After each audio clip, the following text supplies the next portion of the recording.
Welcome to the Smart Driving Cars podcast. Thank you for joining us. I'm Fred Fishkin, along with the Faculty Chair of Autonomous Vehicle Engineering at Princeton University, Alan Kornhauser. Hi, Alan. Hey, good morning, Fred. Good morning, and we have some guests with us today. The managing editor of Viodi, V-I-O-D-I, Ken Pyle. Hi, Ken. Hey, Fred and Alan and Bryce. Nice seeing you. And from Princeton University, Bryce Rasmussen, a junior, is with us, interning this summer with Alan. Hi, Bryce. Hello, it's nice being on here this morning. We're glad to have you, and we're going to be getting to you in just a few minutes. Well, Ken, first off, you have some thoughts to share about your experience driving a Tesla Model 3 last weekend. This was a rental vehicle, right? It was, and I didn't really plan on renting a Tesla. In fact, we had a bundled rental car with our airfare, and I recommend against that because when we found out what a great deal was, well, I guess we weren't the only ones. There was a 2.5-hour long line, so I quickly pivoted, and I've been a member of Hertz Gold, for I don't know how many decades, and that's a really nice service because you literally just go up there, they hand you a key, and they tell you pick a car. And so for professional reasons, I thought, let's try this Tesla thing. And I did. And they told us pick a car. And the first cars we picked, actually, there was like 15-20% charge. And then we realized, these are cars that are waiting to be serviced still. So we found some that were available for use. And they only had like 87%, 91% charge, which Fred, you said that's typical, right? That in terms of in Tesla talk, that is fully charged. In fact, they suggest 85% is the typical. Only if you're going on a long trip do you go up to 100%. Wait, guys. My wife won't get in the car unless there's over 85% of the gasoline tank full. Okay. I mean, what is this? 85%. This is battery. This is battery care. Oh, I see. They recommend against charging up to 100% so that the battery lasts longer in the vehicle. So that's the idea behind that. Well, and so then we get in there and it says open on the trunk and we shut all the doors. This is open, but we look and it looks like they're shut. We can't figure out what's going on. And it turns out that open was a command, not a signal. So they were shut. It's just, if you want to open the trunk, you have to click the screen, the main screen, which controls everything. And you mean, Ken, we're going to have to learn another user interface to be able to use an electric vehicle. I mean, I've had to learn Microsoft's, and then I had to learn Apple's, and so on. And now you need a Tesla. Oh, okay. It was a nightmare. I just couldn't figure things out, and fortunately, there was another person there who also couldn't figure things out. He was a little smarter because he grabbed someone from Hertz, and so we kind of listened in and figured out what was going on. But that should be standard practice. I want to just intercede here. I mean, you can't just give somebody the card for a Tesla, not the keys necessarily. Right, and it truly was a card. Right, no key. You can't just do that and say, "Here, take it away," because you need to know how to do everything in a vehicle the same way you would with other cars, but they may be more familiar. Exactly. Fred, wait. You mean I have to go back to driver's ed? You do. But it will take you 15 minutes, maybe. Yeah, it really is that simple. I think a sheet of paper. That's more time than I spent in driver's ed the first time. I mean, actually, I was in driver's ed when Bill Mazeroski hit the home run to beat the Yankees in 1960. Ouch. Go. So a sheet of paper would have been very helpful just with the tips. And there was some other confusion, like the person who helped us said, you can just bring it back with 10%. Just don't let it go below 10%. And then when we're checking out, the fellow at the checkout, because you have this long line and you check out at a gate, and he said, oh no, if it's less than 70%, you're gonna have to pay a $35 surcharge. So that weighed on me the whole weekend thinking, geez, I don't want to pay an extra $35. I'm gonna have to find a charger. So long story. $35 to fill the tank? No, well, that's a surcharge. Do you know what it cost to go from 10% to 80%? I'm assuming that's fill the tank. I mean, Well- do you know what it costs me to fill my tank? Well, that Oh, exactly. but I get 450 miles range. Go ahead. Well, so that's what he told me, right? And the other guy had said there was no charge. So I was confused, but thinking that I better find a charger if I don't want to pay that $35.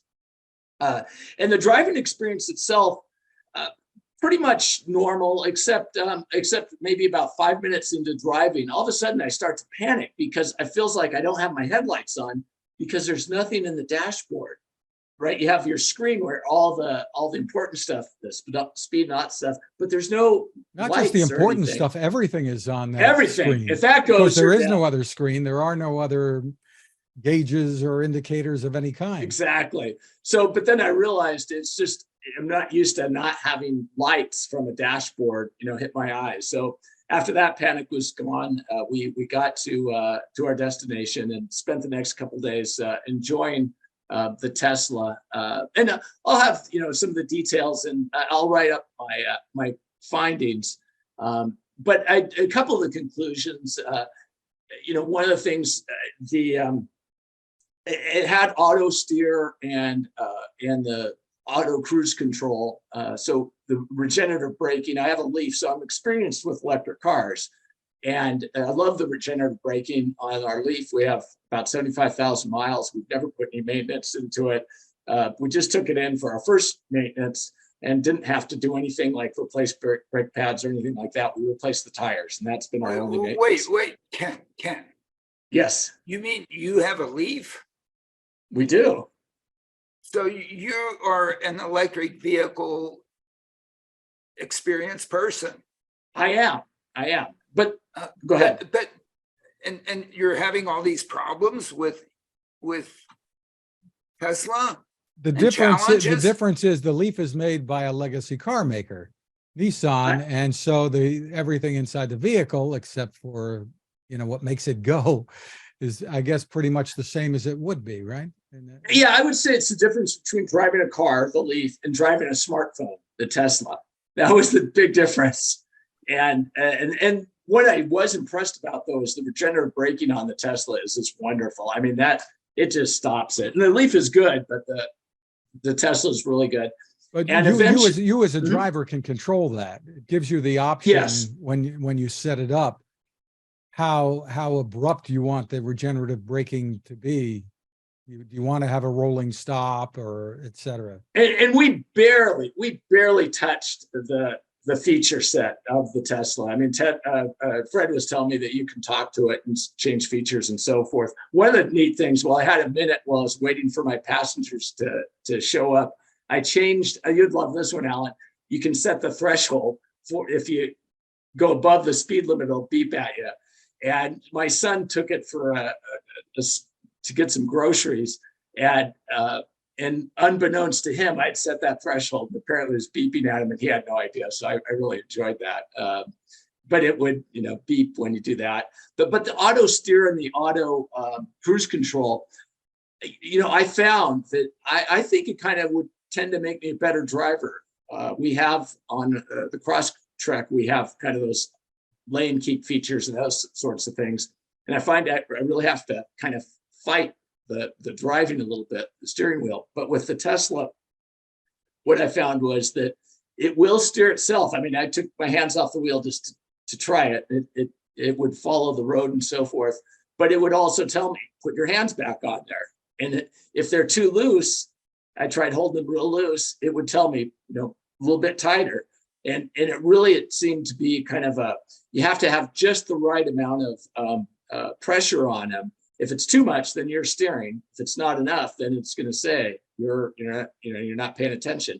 So I think it could actually make me a better driver. I think you have to torque it, okay?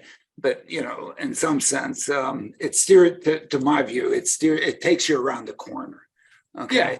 Yeah. And why you have to torque it at all? I mean, whatever. And it doesn't take much torque to override what it's doing, right? Exactly. So it's not as if it's taken over. easily allows you to still be in control, Ken, because I know you love being in control. I do. One of the other things it does, Ken, first of all, if you don't play by their rules, it'll turn off and say it'll be available next time you get behind the wheel, probably. And the other thing it will do, even if you don't have that on with the lane keeping features, if you start driving on the shoulder or hitting those bumps on the shoulder, etc., it will tell you you're not going to be able to use lane keeping until the next trip, even if you don't have the autopilot turned on. So if it determines that you're going out of the lane willy-nilly, it's not going to let you use its system at all. So good. I feel pretty good then. It didn't do that to me. Right. So and the braking feature that it offers now, or the warnings, collision warnings, I think are vastly improved over the last year with the updates that they've done, that if there's a vehicle that's slowing down or stopped in front of you, almost no matter how far back you are, you're getting a warning, which is, I have found that to be pretty valuable. I think that's really good that they put that on there. We've talked about this for a long time, Fred, that in fact, some of these features, if, as we say, the overwhelming number of crashes on the roadways is due, as to our thoughts, as driver misbehavior. You're on your cell phone, you're not paying attention, you've had too much to drink, you've taken too many drugs or whatever, you're too tired. Those are all misbehaviors by the driver. And we've tried to encourage the industry to say that if the driver's misbehaving, that features should be taken off, and the person should be asked to go in the corner, put on a dunce cap, and won't get to use the feature again until they have a note from their mother. I mean, this is like ridiculous. One shouldn't put up with this. Or the car should just actually go over and go to the sign and say, you don't get any of these features. It's on you, and call up your insurance company and make sure that you're insured, because you're causing a problem here. So it's, they can't go too far in the direction of basically monitoring how well you're using these features, and if they don't like how well you're using the features, to take them away.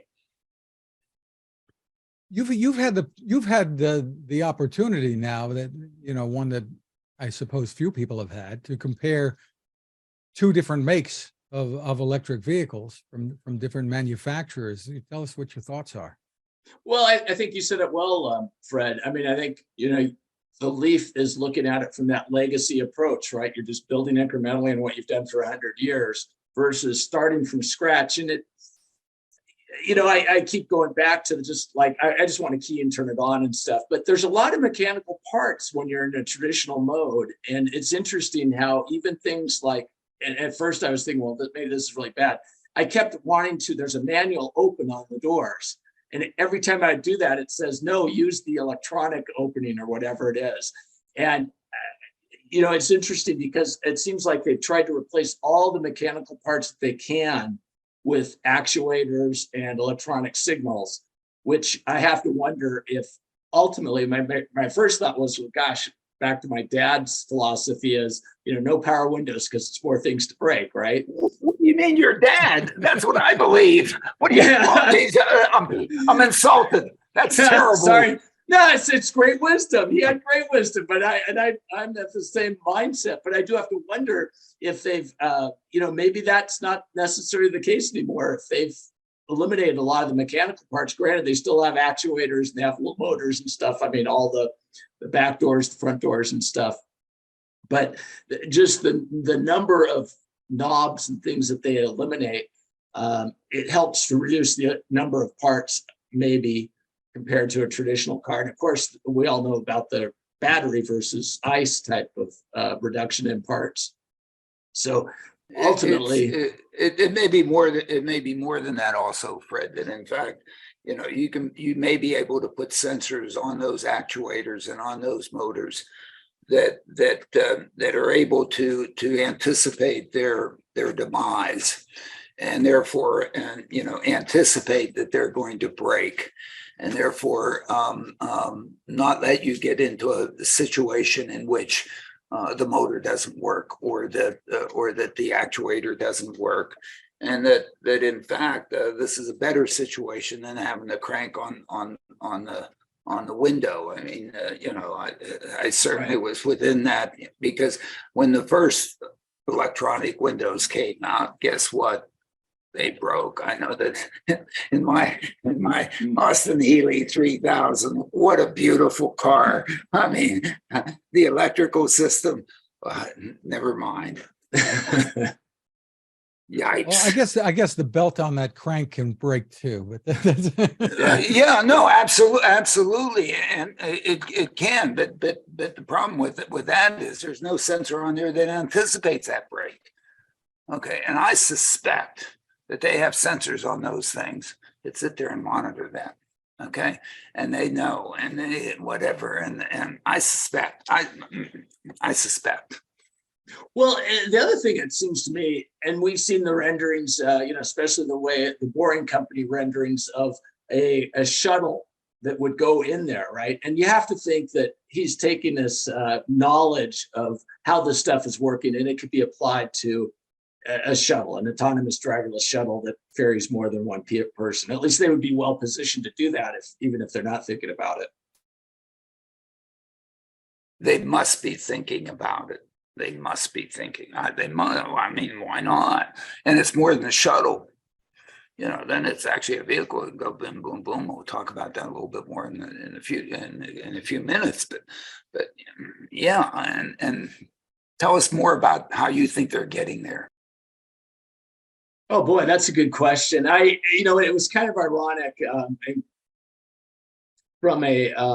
I just keep thinking of this image behind me, because when I got back to the Hertz dealership, and this doesn't really necessarily have to do with what your last question was, but when I got back there, another part about the Hertz Gold that I love, and I shouldn't be promoting them, but it has been a great service for years, is that you just drop your car off, and now there's no paperwork. They just say, we'll email the receipt.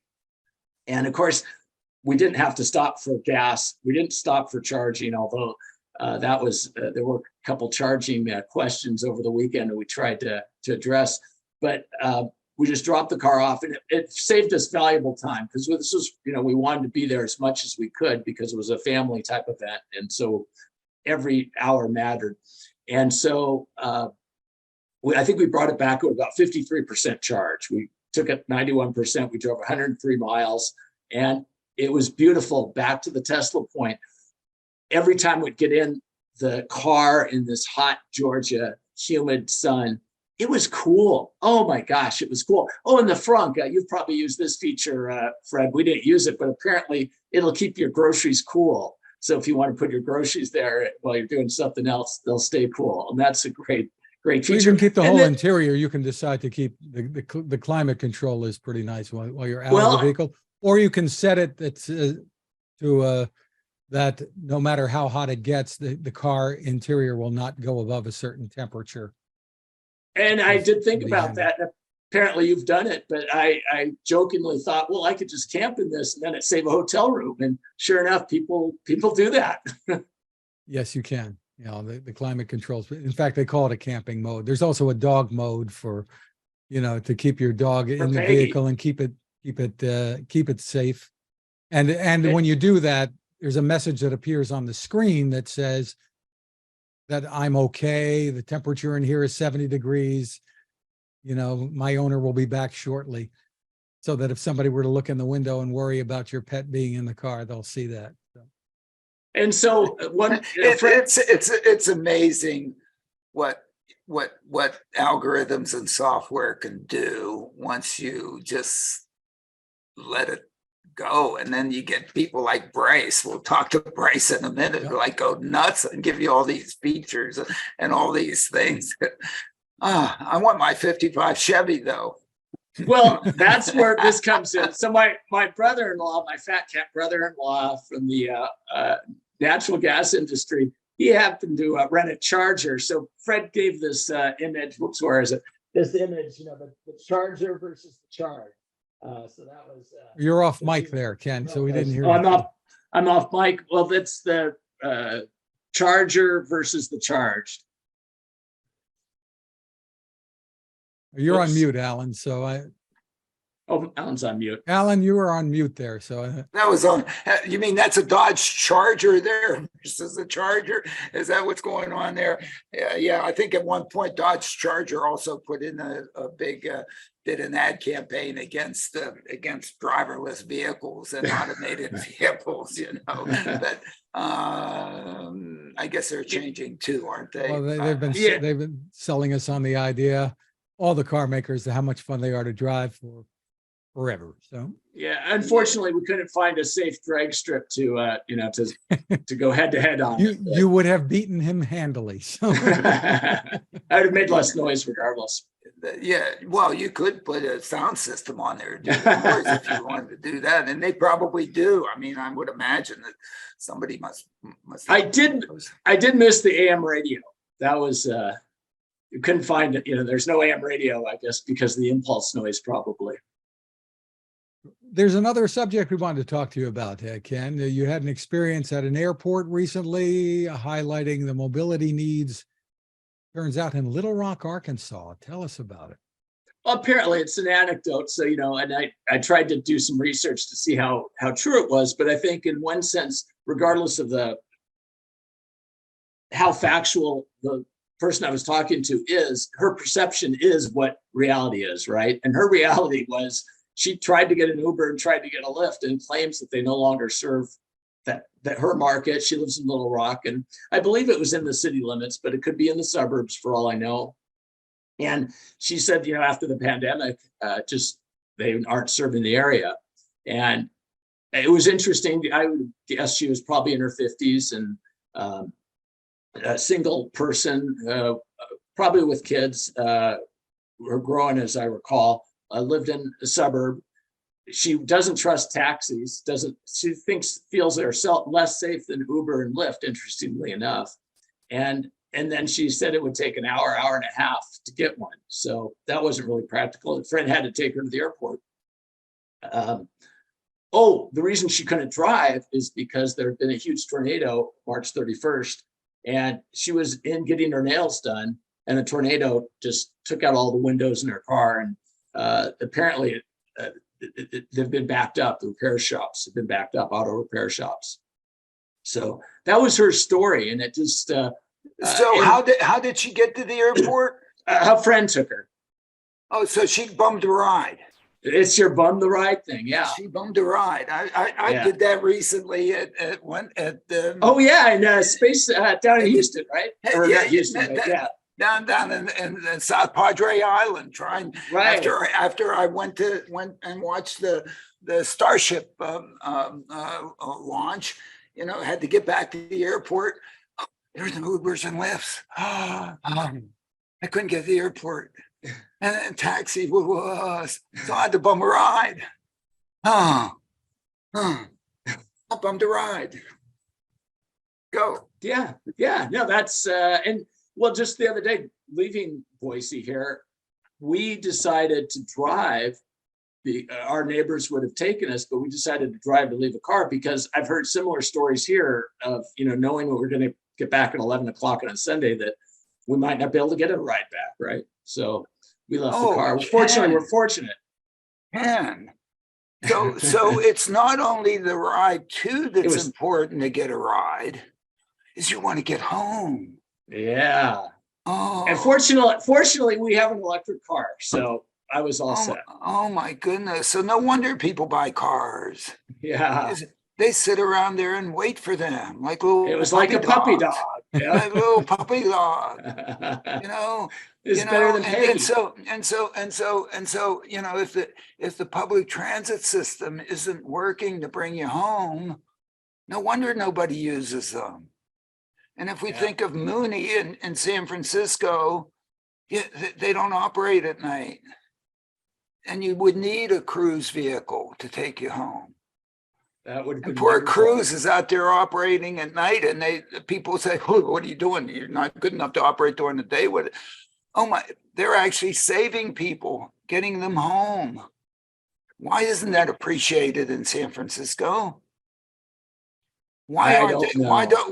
Why isn't everybody in San Francisco saying, "Oh my goodness, these are the best things since sliced bread"? Why is it that we, as we'll talk about, are there videos out there that people, become, I guess, influencers by putting these out that are just like, what? What's going on? So this was where? Where was this? Oh, I was in Boise. Boise, but this woman was where? Oh, I actually happened to be. I was standing in line at the San Jose airport. I was just leaving San Jose, and she was out. Yeah. And she's from where? From Oh, where? Little Rock. Little Rock. Little Rock. Where's that? Have you been there? Arkansas. Oh, no, Arkansas. Is that in the United States? Arkansas. No. Come on, Alan. Wow. And this is going to lead us. This is going to lead us into we your get to hear student Bryce. Bryce. Bryce, are you with us here? Yeah, I'm here. Bryce, you're here to save the day. Yes. Hey, Bryce, here we have this place in the US of A that apparently Uber and Lyft don't serve. And people might need a ride. And my goodness, I'm wondering if we could maybe evaluate whether or not, such a place, who knows where, I mean, whatever. Yes, yeah, we can just. And so what's the name of this place? Arkansas. Oh, there's the United States. So, hey, If we don't know where it is, we can just type in Little Rock. Ooh, Bring it's us going to right show us where it down. is. Oh, there's Little Rock. Oh my goodness. And Bryce, what are you going to do here? Well, I'm gonna just draw out a box for what we're gonna call the operational domain, Operational design domain operational design domain. of a move Tell us style. about this software that you're showing us. What is this, Bryce? This is just a little program I created that will allow us to draw the operational design domain, and if desired, a point to where we can connect to airlines, and it will take in all of we have a simulated daily trips of the entire US. So this will take in and try to find the total addressable markets of the operational design domain. Yeah, so what we happened to have created a while ago was virtual representation of every individual, 320 million of them in the United States, and and then put for each one of these virtual individuals where they might want to come from and go to during a typical day, which led to 1.1 billion trips, which are basically the typical trips that might occur in the US of A on any typical day. And so what Bryce has done is he's basically said, hey, let's look at a particular area of the US of A, Little Rock, Arkansas. He's just dragged out operational design domain for what might become an affordable, high quality mobility system, for which one might want to see whether or not there's an opportunity to have a proof of market demonstration to show that not only this little woman who was trying to get to the airport might be able to get to and from the airport, but maybe the rest of Little Rock, Arkansas could benefit from. So you're going to give this a name? Yeah, I named it. I gave it a name, just Little Rock Podcast, and I submitted it. It's gonna run in about 2 to 3 minutes. So yeah, Little. Oh, go ahead. I'm sorry. No, you can continue. I was just going to say, Little Rock has a population of about 200,000, and one of the things that I started thinking about was something I thought about 9 years ago, which I stole this idea from Google Fiber. But back in 2010, Google Fiber had a contest. 1,000 cities, entities entered this contest because each one of them wanted to be the city that Google Fiber came to and created a gigabit fiber network, which was amazing back in 2010. And they got all these cities to do this, but the parameters were they had to be between 50,000 and 500,000 population. And I've just wondered why Waymo, why Cruise doesn't do that sort of thing for some, for driverless. Yeah, you wonder that. How long have we been wondering that? I mean, look, but they're in Santa Monica. I mean, that everybody in Santa Monica who drives their Lambo is going to leave the Lambo at home and take them, right? I mean, that is a true proof of market demonstration. Never mind. I can't be too cynical. Bryce, why don't you tell us what we're looking at here? Okay, so it had loaded, we found within this area of Little Rock, we have about 122,000 possible trips. And we can see that, say, this area here, it's a half-mile by half-mile area that we refer to as a pixel. It allows us to create a bit better of a subset, and we consider each pixel to have one potential kiosk, which is a position where cars would come to and from to pick people up and drop them off. And this one in particular that I'm hovering over right now, it's the fourth rank, it has the fourth most trips of any pixels. It has 8,625 driving trips each day. Then over here, this one is, you can see that it's the top ranked one, which if we zoom in, we can kind of get an idea of why. We have the VA Medical Center, we have University of Arkansas Medical Sciences, and the Arkansas State Hospital. And it's a lot of buildings like this that you see that create these very hot spots, especially medical centers, where they're the type of spots you have where you create an immense amount of trips. And they're also the type of spots where you're going to have the most people who would actually probably use this type of thing, because you get both the young and the old, you get everyone coming here, no matter their age, no matter their income. Yeah, so for example, that one, if you go back to that one, let me just sort of jump in. And one looks at the upper right-hand corner, one sees that as one's trying to learn that, hey, what is Little Rock? What kind of mobility desires do the people in Little Rock tend to have? Where are they coming from? By how many on a typical day? Well, this one has 24,350 individual person trips emanating from this particular area. So that's a potential customer set. These trips are potential customers for this system. And for this, can you show where they're going, or is that kind of jumping the gun, or do we want to? I mean, they're coming. One of the things that we do know from the subsetting of the data that you made to extract this view of the total of 122,021 total addressable market of person trips for this particular area. If we look at the upper left-hand corner, I mean, the other important piece of information up there that's given to the user when one starts to look at these particular areas, kids need to go to school, and there may be school buses. In Princeton, I think parents drive kids to school. So they take them to school and then they come home. Average vehicle occupancies for those trips is 0.5. It goes over and back for one trip. And my goodness, no wonder there's congestion all over Princeton in the morning. And here we have, a total of 13,292 school trips. And as we define trips in this area and subset, this doesn't include the walking trips. No, it doesn't include any trip under a half mile. Under a half mile in length. And that's important because, hey, if you can walk it, or if you can bike it, or if you happen to be able to scooter it, go ahead. But there are a lot of trips out there, and lot of places that aren't walkable, scooterable, or bikeable. And for here, there are, our estimate, 13,292 individual kid trips Yeah. that need to be made on a typical day Yeah. within All this little area.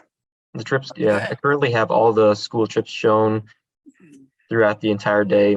So you can see the Yeah. different hotspots, which of course you're going to get. Guess They what? suspect They're schools. schools. I guess what is that when you zoom into that? That's a school. Yeah. Central High There School. it is. Little That's, Central High that's School. the high school.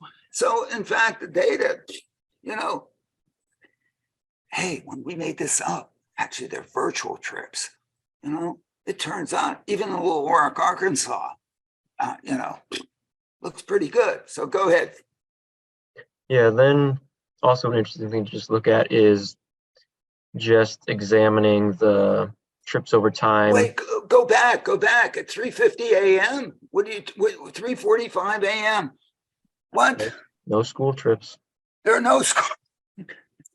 Guess what? That's probably right. But what if we looked at all trips? Can we look? Yeah, there are no school trips. There are 124 people. Other trips. I guess. I don't know. I want to hazard where those trips are coming from or going to. We don't. Mostly people leaving downtown and by the hospital. It looks like. Well, hey, guess what? Maybe that's a hospital worker who needs to get home after his or her shift. Mm-hmm. Where's the transit system to take them? Doesn't exist yet, unfortunately. Doesn't exist. I bet. I'm willing to put money on that. Okay. So how are they going to get home? It's a good question. They're either going to have to walk, scooter, bike, or get a car or bum a ride. Okay, that's at 3:45 a.m. 124. Who cares? How about at another time? Can we look at another time? Take a look at 9 a.m. Oh, 9 a.m. No school trips. No. School started. Oh, no kids are late. There might be a couple. Yeah, a couple. We didn't model that. Take a look at 8 a.m. How's it look at 8 a.m.? 8:05. 8:05, 1,200 school trips. Yeah, over Originating. what time? Originating over what time span? The way it works is it's plus or minus 5 minutes from the time shown. Okay, so so over the 10-minute period between 8 o'clock and 8:10, in here we have 1,258 school trips. 1,236. 36. Whoops, I read the wrong number. Sorry. Okay, and really, that's mostly what's going on at that particular time, I guess. Right. Go ahead. Go. What else can you show? What about at 5:50 p.m.? Pick a time.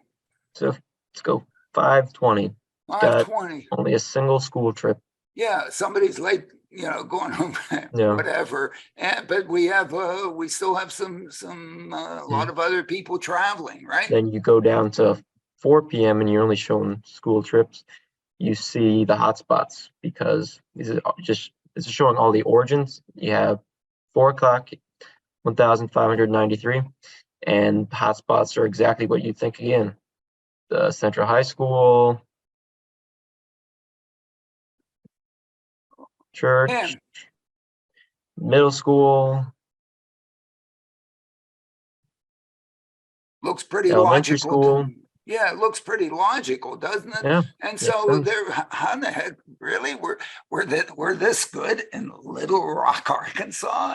And Ken, since you told us about this, we then actually went out there and measured all the trips in Little Rock and sent 4,000 people in there to survey them and so on and so forth. Now, how in the heck did you get the raw data to create this tool? Or what do you mean? It's a census. This is all just census, huh? Yeah. That's incredible. And so Well, you, the you census- can look at a range of communities anywhere in the country and look at time of day and determine what the mobility needs are. That's what Well, we're I talking don't, these are virtual individuals. We or created, as I approximate said, anyway. we Mhm. said, well, because they're virtual, it is an approximation by definition, you know. But it's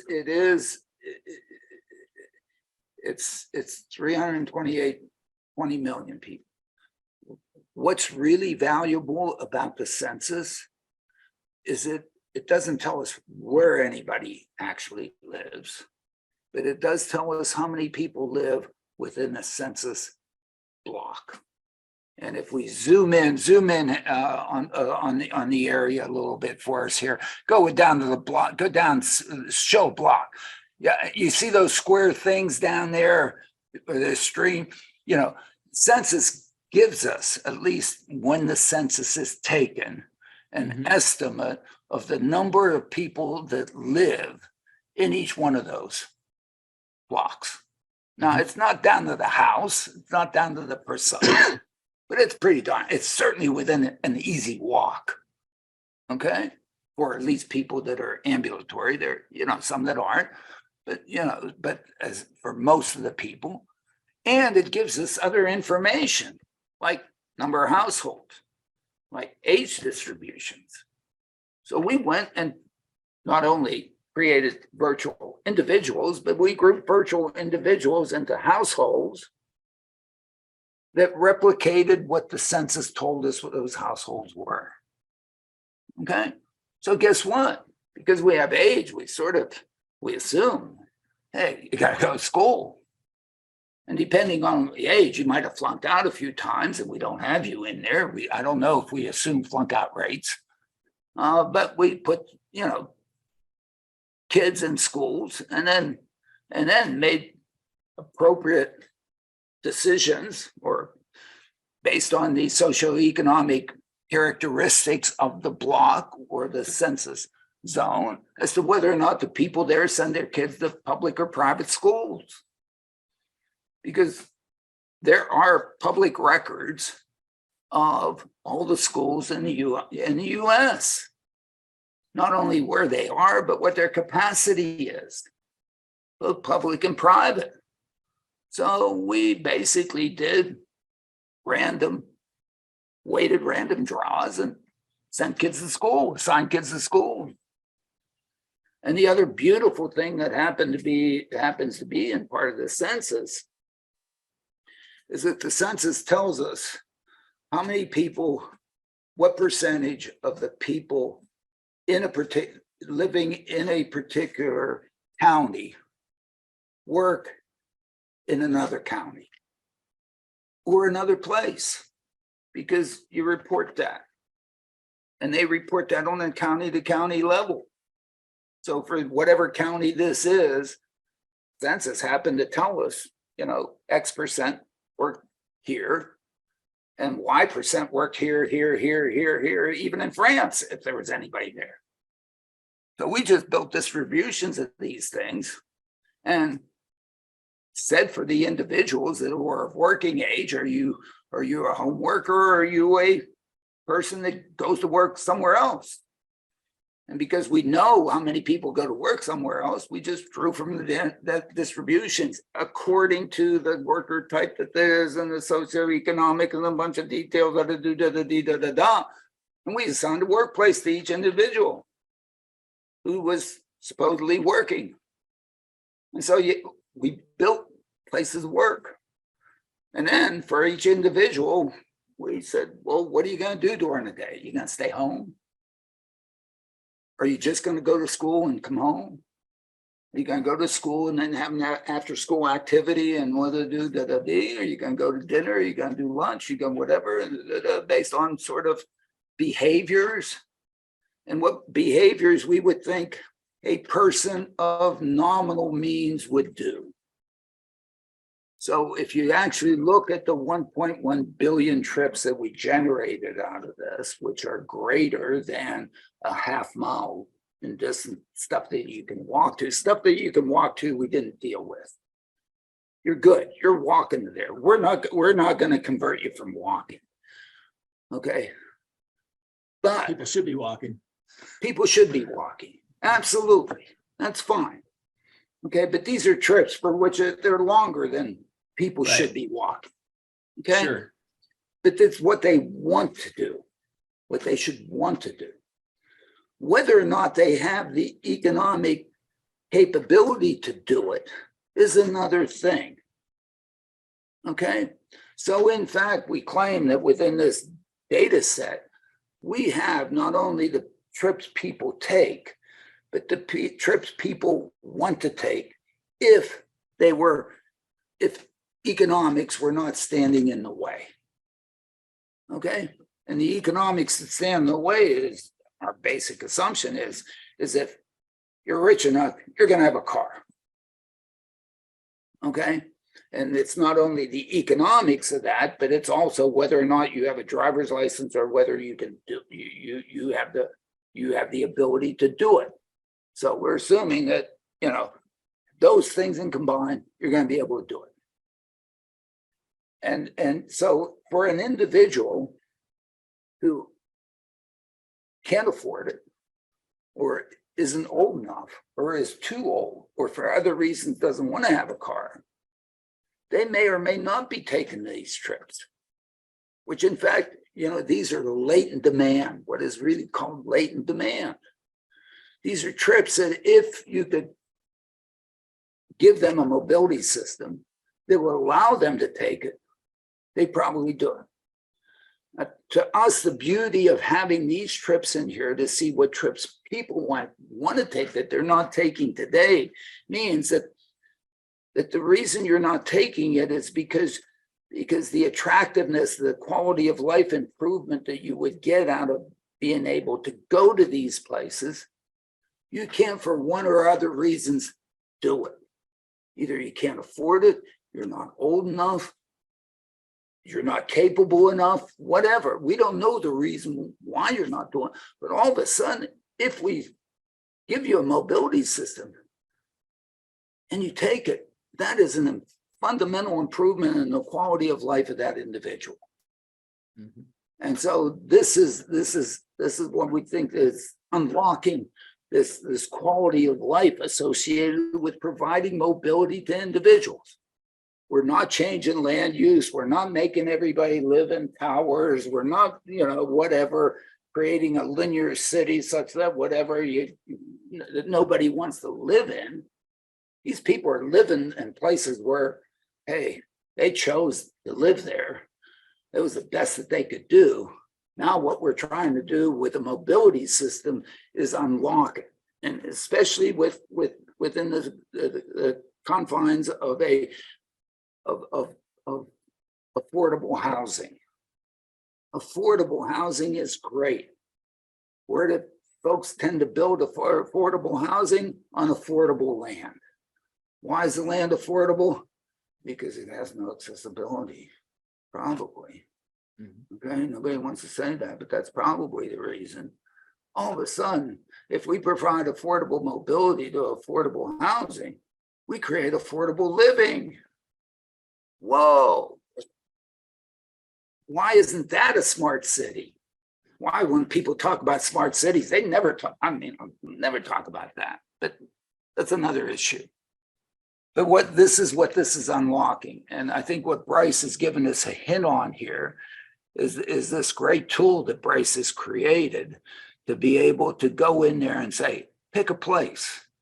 It can be as random as I know Little Rock, Arkansas isn't really random, but it is random. I know the So you could pick Boise, Idaho if you want. You could pick Boise.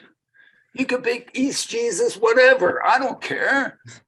You know, it doesn't matter. Pick a point. Mhm. And you can go in there and investigate with this what the mobility aspirations are of that location. Unfortunately, as it exists in 2010, we're right now trying to update this to the 2020 census. Okay. And create a set of virtual individuals that match up Mhm. to 2020 census, and some places have closed, new buildings have been built, new schools, and things have changed since they haven't changed. So even with what we have, this is just an enormous way to begin to look at whether or not this is a place where a Cruise or a Waymo or somebody who could actually deliver high quality, affordable mobility here in this area could go out there and do a proof of market. In other words, put a mobility system out there that for many would unlock this mobility opportunity that they've not had, because they had to bum a ride. They had to ask for a ride. If you don't have a car that's sitting out there to be able to take, just as you said, Ken, when you went to the airport, you took a car with you, you parked it there, so it's waiting to take you home. Those kind of trips we actually do also take, because let's just go down, say, Dallas, for example. Yeah. All these pixels that are shown here each have at least one trip originating in the Little Rock ODD that we consider, since because we have the airport there, we're able to put that down. And then the long distance trips that we can consider flights, we can show, and those are some of the trips that we consider to be the most likely to actually take the system, because I can speak, no one wants to leave your car at the airport. And so at Newark, it's expensive. Yeah. And if you don't want to do that, then that means you got to, even if you're driving, that means you got to find someone to drive you, which traveling to Princeton quite a lot every year, I feel a lot where it's like, if you don't need to find someone else to drive you going to the airport, it's a lot easier. You could just have this system where you can just grab a ride quickly. Yeah, and Bryce, where you live in Iowa. Yeah. Where Bryce comes. It's just, yeah. And we love you, Bryce. We just love you. Yeah, the system unfortunately doesn't work where I live.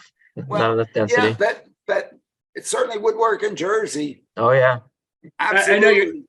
I know you're going to hate this comment, Alan, but it seems like it could be very useful. This tool could be very useful too for the fledgling efforts of the eVTOL, express type thing. And I think, that's not going to be just for the 1%ers. It could be for, kind of this from the exurbs to the Dallas airport, DFW or whatever, right? As a way to yes, so, but if it's going to be used for that, where these things. If it's going to be used for that, then I really, not in. Those folks can take care of themselves. Okay, they don't need this. They're rich enough to.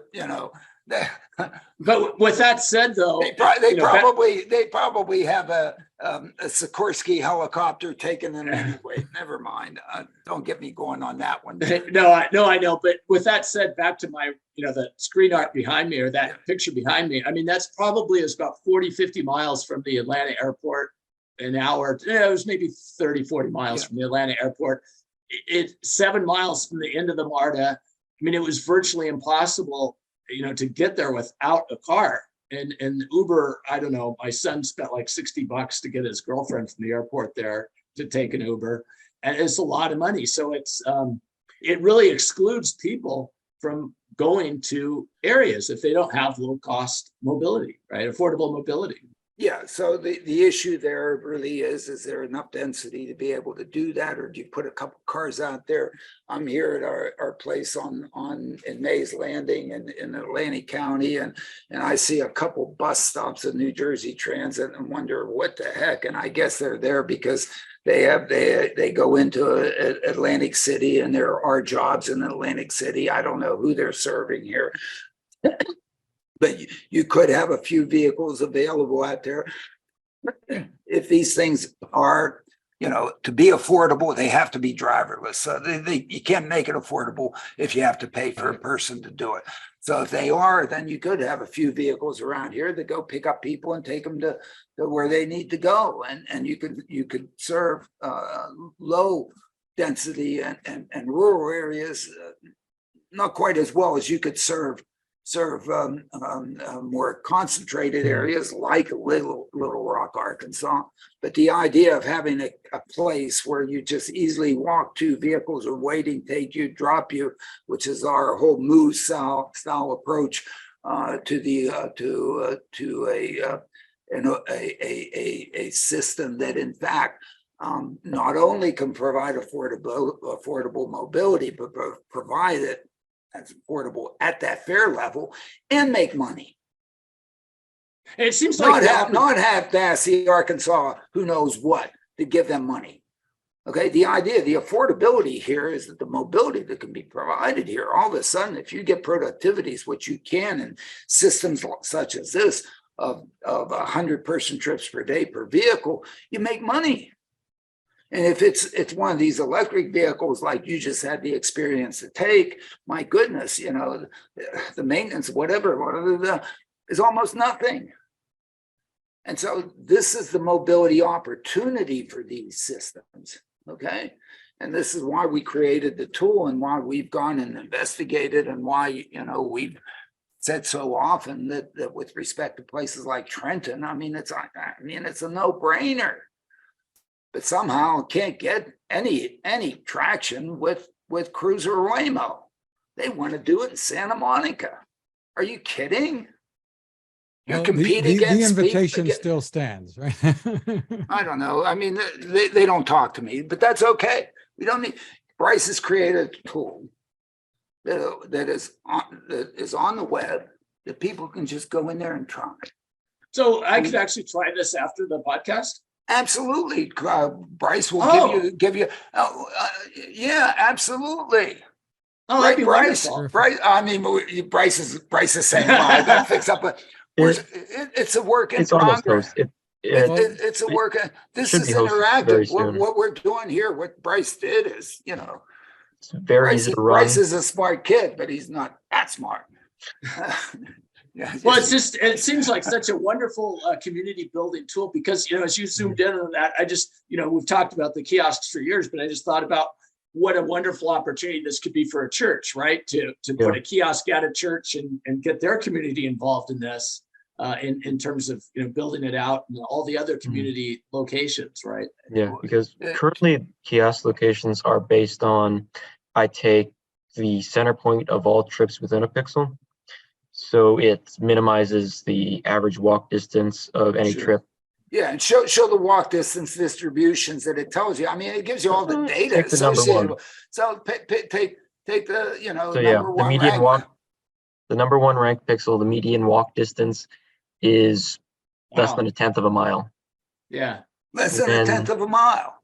And the 90% and at the 90th percentile, it's only about 1/4 mile. Yeah. All right. So, you know, so it is these things are accessible.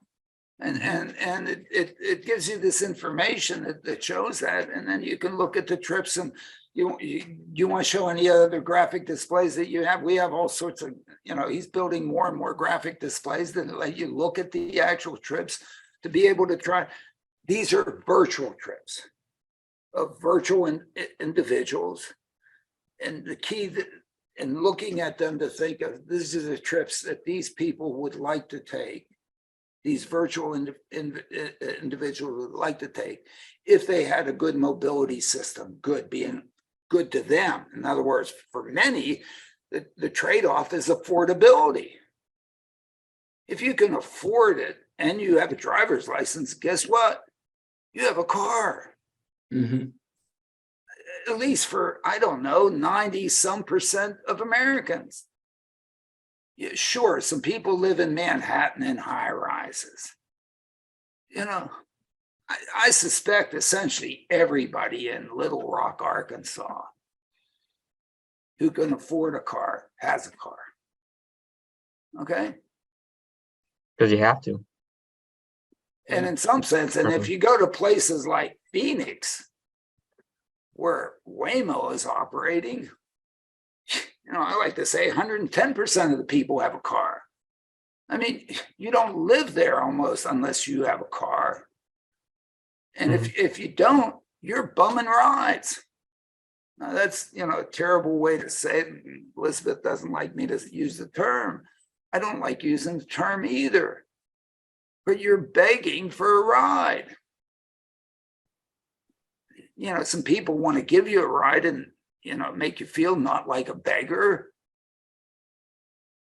And if you're a kid in the household, the parents take you, and they, of course, love to take you to all your cello recitals and everything else and practices and whatever. But why not place a system out there that would readily enable people to travel to where they want to go affordably and make money? I don't understand why they're not clamoring to do this. The cruises in Waymo, you mean? Yeah. Yeah, it doesn't make sense to me either. You know why it might not make sense? Unfortunately, the system has to work. It has to be safe.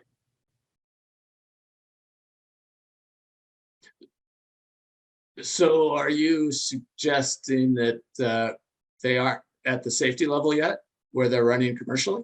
I don't know. I didn't say that. I didn't say that. Yeah. But it would seem to me that if I was sitting and I had a safe system, what's keeping me? I mean, they're certainly spending a lot of political capital beating their heads in to try to get into San Francisco, whereas it just seems like they could find a welcoming community elsewhere. Yeah, because Well, Ken, we've been saying that about Trenton. I mean, we thought we had a welcoming community pre-COVID. Right. Now we went through COVID, and we'll make an excuse. COVID, maybe the. But this is. But you have to be able to provide an affordable, high quality mobility system. We recognize that if it's driverless and so on, Bryce and others can write the code to certainly be high quality. It certainly can be there 24/7. Maybe not 365.25, but how about 350, 350, 340? I mean, even Buffalo, we like to say, Steve, Buffalo, only 28 days a year in which you have 1 inch of snow or more. Okay. Get somebody out there to shovel the snow. You do Buffalo 330, 40 days a year. Yeah, because personally, like what the really big thing on location that's really surprised me is just looking at different things I've put together. San Francisco has never really made sense to me because even if you're looking at safety, San Francisco is so much harder to make safe because of the high traffic densities than you would at like a Little Rock or a Trenton, where that piece of the puzzle is just something that hasn't quite made sense to me in terms of their strategy. Well, the strategy was to do it in the toughest place where you have the curviest roads, and then you could, we did it. I called it the Frank Sinatra approach to this. If you can do it in New York, you can do it anywhere. Don't even try Manhattan. Manhattan already has an affordable, high-quality mobility system that operates 24/7, 365.25 almost. And that's a subway system. Okay. So then the real question becomes, if they can do it in the hardest spots, why not do it? Why not do it in an easier spot? Well, because they probably can't do it in the hardest of spots and whatever. And they, who knows? And if they could, and yes, if they really could, I don't know. And they don't want to tell me. And they don't call me. And so therefore I sit here and run these things. But at some point, somebody who can. But this is not to go test whether or not the system works. Okay? Look for the Do market. that somewhere else. Do that somewhere else. Please do it in San Francisco. Please. Somewhere. Do it in Phoenix. Please. Do it Talking on about a test providing track. Please. real world solutions. But the idea is that if it's going to be a proof of market, and by definition of market, it serves enough people efficiently enough that they're willing to pay the fare and you can make money. It used to be back in the 70s, they'd go to Peoria, right, or Sacramento to test whether a product would be a widespread fit, right? They would look for a market that was representative. And it just seems like San Francisco really isn't representative of the rest of the country. It seems like they could find, like you said, a better market. That's why that's how we ended up being on the Trenton thing, state capital. A lot of people there don't get to go to where they want to go because they can't afford it. The societal benefit you can unleash from this, to be able to get to an Amazon facility and punch in on time every day, or most every day, so you don't get fired. Unlocks that individual. Huh? Make that doctor's appointment, right? So your health complications don't go across town to shoot hoops. Yeah. See a friend. Visit somebody who's in jail. I don't care. The really good things in life that you want to do, for which you want to travel. Some of them have to do with work. Some of them have to do with school. Some of them have to do with going to church. Some of them have to do just for you to be a nice individual. This is what we do. Those of us that have cars, we just hop in the car and go. One of the things that struck me at CES, we were so lucky to run into Michelle Yes. Lee of Cruise, Yeah. and just you could hear it in her voice, just the challenges of, would she be able to visit you? The journey, the map to get there is so uncertain for her. And I had some images of like the Trenton, the train from Philadelphia to Trenton, and how the gaps between the train and the train track. I don't know how you can navigate a wheelchair over those. And she has to live that every day. She just wants to see Alan, but can she? Yeah, and for somebody who has her physical challenges, it is obvious. But for somebody that doesn't have those physical challenges, but has the economic challenge, Sure, it's not so obvious to all of us. And, luckily, in some sense, there are a lot more that have economic challenge than physical challenge. Not that we don't, but these are, and unfortunately, most of us that are looking at this are folks that, we don't have these challenges. We really don't see it, which is really unfortunate. Okay, because if we saw it, then I guess we wouldn't put up with it. Not in the numbers that we are, but this is a way to look at it. Anyway, we wanted to, Bryce and I and Ken, thank you for providing the introduction of this person. When you told me about it, I just sent an email, Bryce. Hey, Bryce, we've never looked at what Little Rock, there's a state, Arkansas. Didn't even know there was a state there. Hey, there's a submarine there too. If you zoom in the map of where the river is, Is there? I stayed in a hotel once and you could see this thing across the river. I'm of You got to course. get there. But the idea is that this really, we just There it wanted is, to, USS we Razorback. wanted to take this opportunity to introduce anybody who's watching our things that we have this, and the other reason that, of course, I wanted to bring it out is that Michael Senna and I finally have the first draft of our entire book available to Elsevier to Great. publish, and basically the last chapter deals with all this and these capabilities, and trying to basically say, look, it's not perfect, of course, but compared to, I don't know, I haven't seen anybody put anything out that looks like this, that just allows one to get a feeling that, yes, this does reflect the character of our community here,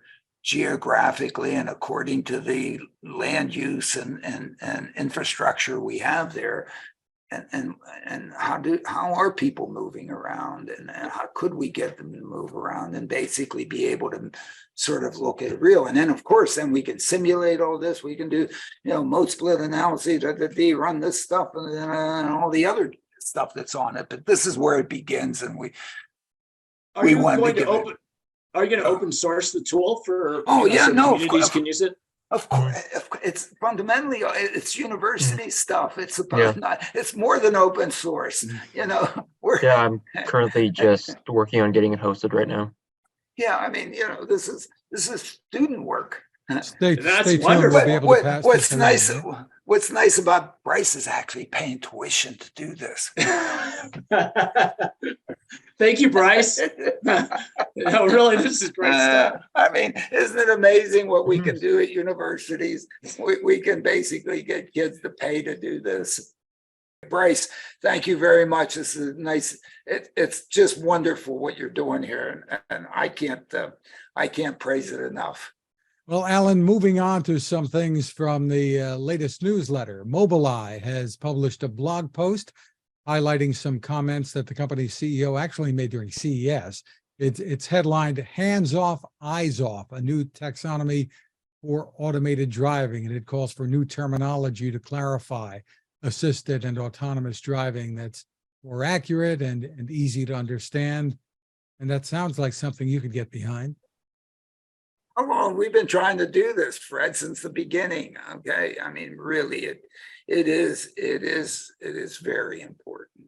Okay, to do that taxonomy, and unfortunately, the way I look at it with respect to cars that we buy, they will always be just assistants, and I think we always have to be the person responsible. I just don't see us hopping in the backseat and sleeping. Okay. And if we want to do that, or if we really don't want to, and we need a ride, then let's look for a responsible entity who could put together a system that can give us a ride easily, and let that entity be responsible. For it to be on me, and for me to be able to send my vehicle over to you, Ken, and let you just ride it. I mean, I don't believe it. Okay. To me, that is just, that's Looney Tunes. It's Sunday supplement. It's, whatever. Sorry. It kind of ties in with a piece that Brad Templeton has in Forbes, headlined, "Is the personal self-driving car for city streets a false early dream?" Yeah, and Mike, yeah, and I guess I think Brad has always sort of been on the same view of this thing. It's not only a bad early dream; it's a long-term nightmare. Okay, it's just no way. Given the irresponsibility in which people use the car and have used it for the last 100+ years.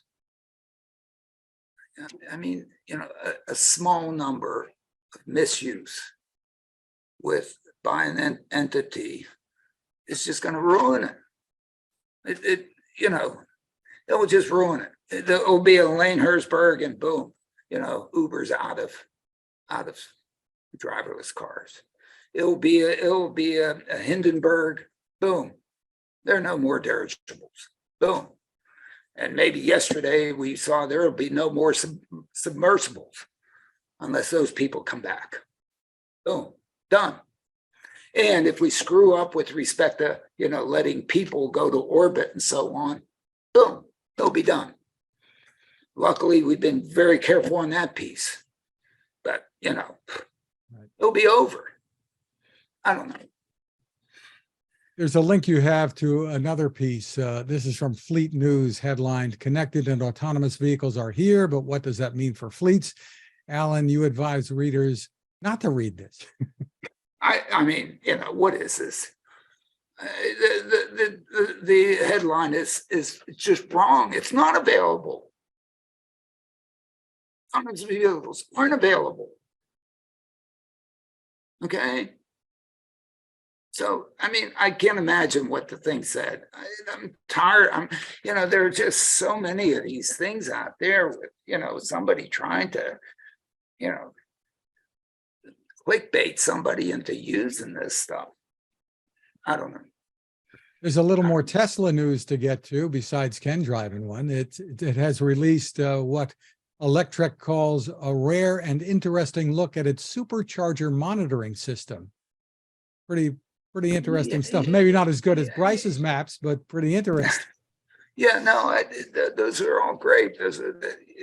Things are happening. Things are happening, and invite the readers to take a look at a couple of those. Right, and Reuters today reports that Hyundai is now considering joining Tesla's North American Charging Standard Alliance. We know GM and Ford are already there, and it sounds like we've heard of others possibly joining in too. So looks like there's going to be a standard there with maybe a new revenue stream for Tesla. Well, look, I mean, when we look back on the whole Tesla thing, there have been a number of really good calls made to get to this point. I mean, to think that they might actually, you know, manufacture 2 million vehicles this year. You know, when 10 years or whatever ago, they could barely do, you know, do one sports car. I mean, it's just phenomenal achievement. I mean, just a phenomenal achievement. And it will probably be said that, you know, one of the fundamentally great calls was that, you know, they decided to, you know, address one of the real hurdles, which was, you know, range, by building a charger network as part of it. It wasn't Washington saying and throwing money out there, we got to build a charger network, we got to blah, blah, blah, blah, blah. I mean, it must have been clear, got to do that. Otherwise, and who do you sell to? You first sell to, you know, Californians who probably have so many cars in their garages that, you know, this is just a toy. But that's fine. Who else do you start? Okay, but the realization that at some point, you know, they're going to have to go someplace, and you better put some chargers in California.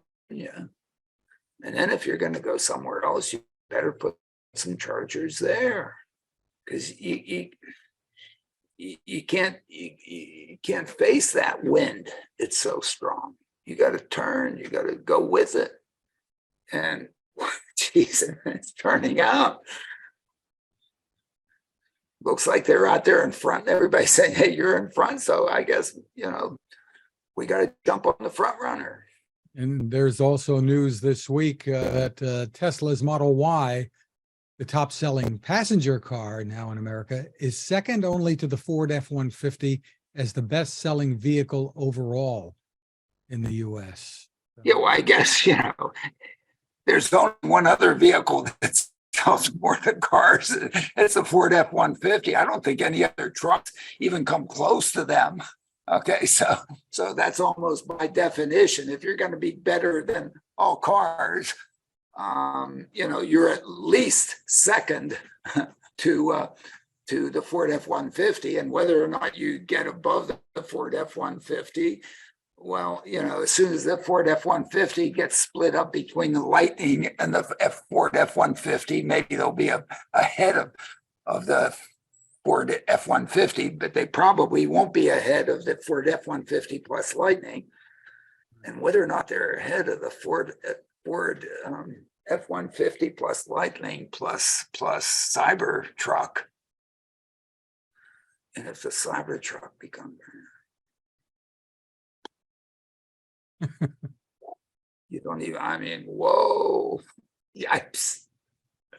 Who knows? I mean, I don't think they've sold, they haven't delivered one yet, I don't think. I think they claim they've sold a bunch of them. They have, you know, if anybody wants their money back, I'm sure they have the right to have their money back. So I guess they haven't sold any yet. But if that sucker comes out of there and people actually buy them and don't return them. Stay tuned. The story continues. Yeah, right. Yipes. Anyway. Terrific. Well, Ken, we want to thank you for spending time with us today, and also Bryce, really terrific. We appreciate you taking the time. Great information, great insights from both of you, and congratulations, Bryce, not only on being at Princeton and with Alan, but on what you're doing. You know, you and your classmates will change the world. Yeah, and Bryce, thank you. No, it's really great what you're doing, and can't say enough for you. And get working, and get all the rest of the interns in there working too. Thank you very much for being on here. And Alan, we didn't talk about the Waymo delivering delivering a guy to Costco. I thought you would touch on that. Oh well, yeah, well maybe we should. I will touch on that. I guess it's great taking the guy to Costco. Why don't they take some people to Walmart? Maybe the person who goes to Walmart doesn't have social media. That's all. So they haven't tweeted about it yet. But how do you get that? How do you get that bag of bird seed and the toilet paper, you know, in the 50 pack in the Waymo? Yeah. No. But seriously, I'm sure if they did, they would. And if they did and they didn't, then what are they looking at? Okay. The people that go to Costco have cars. Right. Okay. And they also have big houses. They have big houses to store all the stuff they buy at Costco, right? The person who needs a ride from Waymo doesn't have that.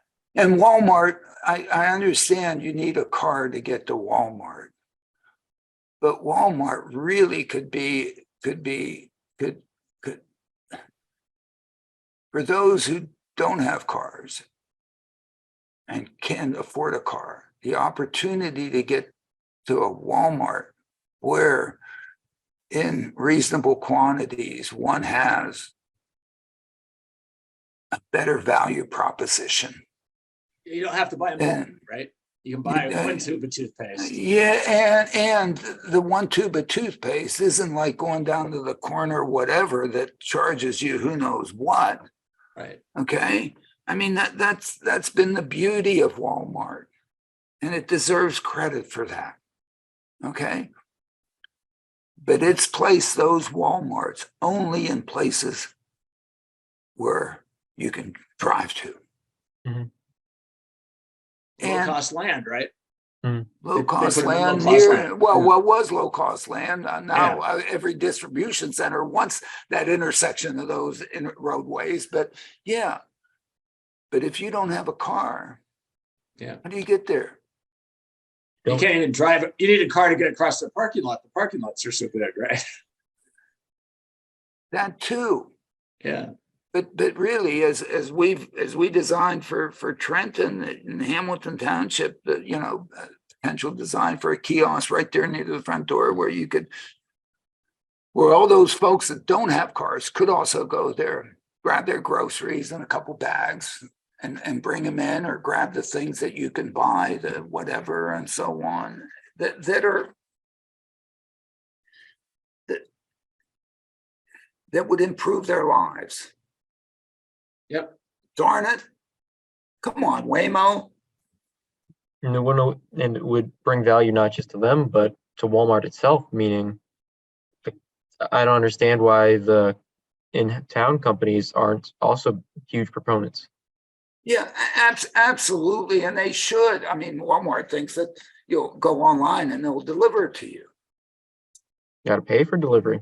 It's a lot You know, more or to you pay have for to pay for, delivery. even. you have to pay for delivery, or, you know, the whatever, and maybe that's not the way. Again, sure, the folks that have don't get me there, because people, they just hate me. So I don't want to be hated anymore. I want to be loved. We love you, Alan, and We love you, Alan. And we love the message here. We love the work that's going on. So thank you again, Bryce, and And thanks, Ken. Bryce, can't say enough. Thank you, Bryce. Thank you. You can find us at smartdrivingcar.com, also on Spotify, TuneIn, Apple, Amazon, Google, Spreaker, wherever you get your podcasts from. Smart speakers can play us too. You can find my tech reports at techstination.com. I'm Fred Fishkin along with Alan Kornhauser. Thanks for listening or watching, and for your patience. Please continue to stay safe. Sorry, yeah. Thank you. You can fast forward through it. Yes. Thank you.